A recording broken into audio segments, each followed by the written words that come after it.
আপনাকে কি দিয়ে বুঝাই। তারপরে আপনার সামনে চলে আসবে আপনার কর্মটা, ছি ছি ছি ছি ছি ছি ছি ছি, এত ঘৃণিত কর্ম কেন, এর রূপ চেহারা কে, এত কেন খারাপ চেহারা, কে তুমি, তুমি কেন আমার সামনে এসেছো, খুব বিকট চেহারায় আসবে, দেখতেও খারাপ। আমাকে চিনতে পারছো না, আমি তোমার কর্ম। তুমি যে পাপ করেছিলে, দিন রাত জেনা করছিলে, প্রেমের গল্প করছিলে, সুদ ঘুষ খাচ্ছিলে, সেটা আমি। আপনার সামনে এসে উপস্থিত হবে আপনার কর্ম ঘৃণিত চেহারায়। আর যদি আপনার কর্ম ভালো হয় তাহলে ভালো চেহারা আপনার সামনে এসে উপস্থিত হবে। সম্মানিত দিনী ভাই বোন, কবর যত কঠিন, কিয়ামত তার চেয়ে অনেক অনেক অনেক বেশি কঠিন। কিয়ামত যত কঠিন, জাহান্নাম তার চেয়ে অনেক অনেক অনেক বেশি কঠিন। কিয়ামতের মাঠে মানুষের পরনে কাপড় থাকবে না, উঠেই উলঙ্গ অবস্থায় দৌড়াতে থাকবে, তার বিবেক থাকবে না। যেসব মহিলার পেটে বাচ্চা থাকবে, কখন পেট থেকে বাচ্চা পড়ে গেছে বুঝতে পারবে না।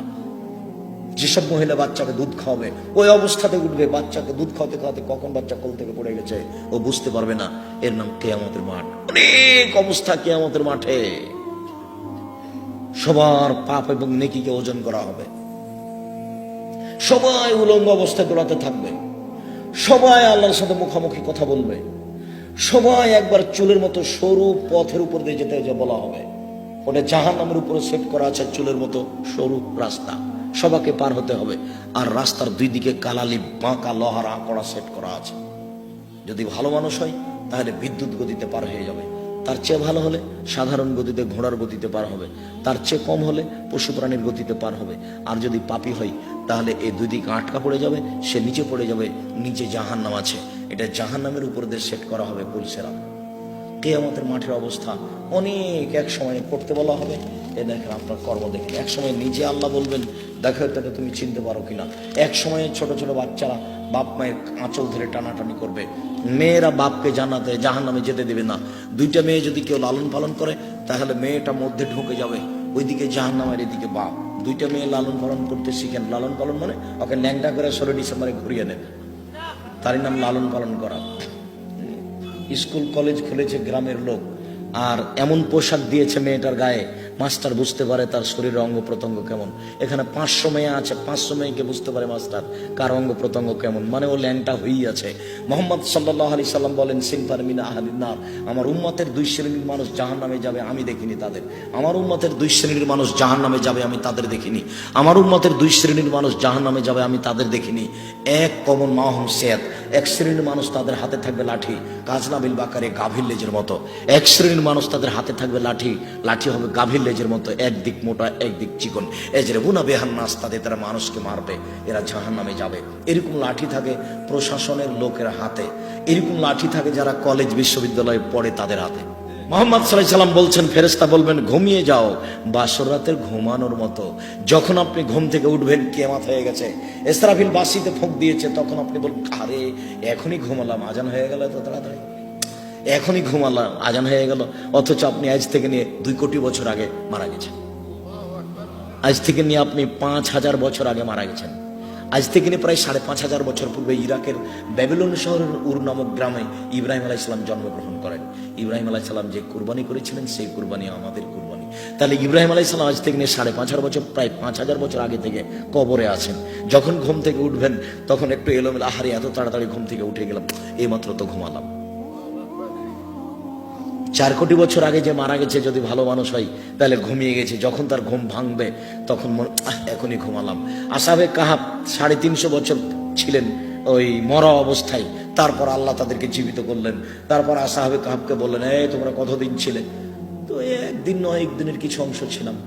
মানে ওরা গর্তে ঢুকেছে দুপুরের টাইমে, আর সন্ধ্যার দিকে ঘুম ভেঙে গেছে, বা ওরা গর্তে ঢুকেছে সকালে, ঘুম থেকে উঠে দেখছে 12টা বেজে গেছে। চলো চলো খাইনি, একটু হাট বাজার করো, তো একজনকে বাজারে পাঠালো, যাও বাজারে যাও, বেশ দেখে জিনিস নিও, দেখতে ভালো হবে, দাম কম হবে, পবিত্র হবে, 3টে বলে দেওয়া হলো। এবার বাজারে জিনিস কিনতে গেছে, যেই টাকা দিচ্ছে সেই দোকানদার বলছে এই টাকা তো চলবে না। কেন চলবে না? আরে এই টাকা তো আজ থেকে 350 বছর আগে ছিল। ওরাকে আল্লাহ বলছেন যে কতক্ষণ ছিল, তো ওরা বলছে যে ঘন্টা 2 ছিলাম। তাহলে এইটা হচ্ছে পৃথিবীরই অবস্থা, ঘুমানোরই অবস্থা। ভালো মানুষ যদি হয় তাহলে সে ঘুমিয়ে যাবে বাসর রাতের ঘুমানোর মতো। মানে কবরের সময়সীমা 2 ঘন্টা 3 ঘন্টা। আবার বলিয়েন না যে আব্দুর রাজাক সাহেব বলেছেন ভালো মানুষের কবরের সময়সীমা 2 ঘন্টা। আমি 2 ঘন্টা মাফ করে বলিনি, এরকম মনে হবে। আর যদি খারাপ মানুষ হয় তাহলে আর বোঝাতে পারছি না, যদি উত্তর দিতে না পারে তখন তারা বলবে না হ্যাঁ আমরা জানি তুমি এ কথাই বলবে। এ বলার সাথে সাথে জমিনকে বলবেন, জমিন ইলতাইমি আলাইহে, একে চেপে ধরো। ফাতালতে মা আলাইহে, তখন জমিন তাকে চেপে ধরবে। একতালে ফাজলাহ, ডান দিকের হাড় বাম দিকের হাড়ের ভিতরে ঢোকে করে কড়কড় করে ঢোকে, চাপা লেগে যাবে। এ কথা মুহাম্মদ সাল্লাল্লাহু আলাইহি ওয়াসাল্লাম বলেন। এভাবে হতেই থাকবে বিচারের দিন পর্যন্ত, যতদিন পর্যন্ত বিচার না হচ্ছে। উত্তর যদি ঠিক মতো না দিতে পারে তখন ফেরেশতা পিটাবে, সে পাপড়ি মারে করে চিৎকার করবে। এখান থেকে নিয়ে 50,000 কোটি কিলোমিটার দূরে যে বস্তু আছে সেও শুনতে পাবে তার চিৎকার। এই কবরে ও চিল্লাচ্ছে আর শুনতে পাবে 5,000 কোটি কিলোমিটার দূর থেকে। আপনাকে বুঝাতে অক্ষম সে কত জোরে চিল্লাচ্ছে, কিন্তু যে মারছে সে বুঝতে পারে না, তার চোখ নাই। যে মারছে সে শুনতে পায় না, তার কানও নাই। তার জন্য ন্যস্ত করা হয়েছে বধির ও বোবাকে, তার জন্য ন্যস্ত করা হয়েছে অন্ধ ও বধিরকে। কানেও শোনে না, চোখে দেখো না, আর সে কোনোদিন খায়নি, খাবেও না। তার নাম ফেরেশতা। তার মানে তার শরীরে কোনো অলসতা নেই। প্রথম বাড়ি যত জোরে মারবে, কিয়ামতের পূর্ব মুহূর্তে শেষ বাড়িটা তত জোরেই মারবে। একজন পুলিশকে যদি বলা হয় যে অন্যায় করেছে 100 লাঠি মারেন, তাহলে পুলিশ প্রথম লাঠি যত জোরে মেরেছে শেষ লাঠি তত জোরে মারতে পারবে না। কেননা ও মানুষ, ও খায়, পেশাব পায়খানা করে, তার শরীরে ক্লান্তি আছে। যিনি মারেন কবরে তার শরীরে ক্লান্তি নাই, খায় না, ও পান করে না, তার বউ নাই, তার চোখে দেখে না, তার পেশাব নাই, তার পায়খানা নাই, সে কানে শোনে না। এরকম মানুষদের এরকম শয়ে দিয়ে, প্রাণী দিয়ে, ফেরেশতা দিয়ে তাকে কবরে শাস্তি দেওয়া হবে।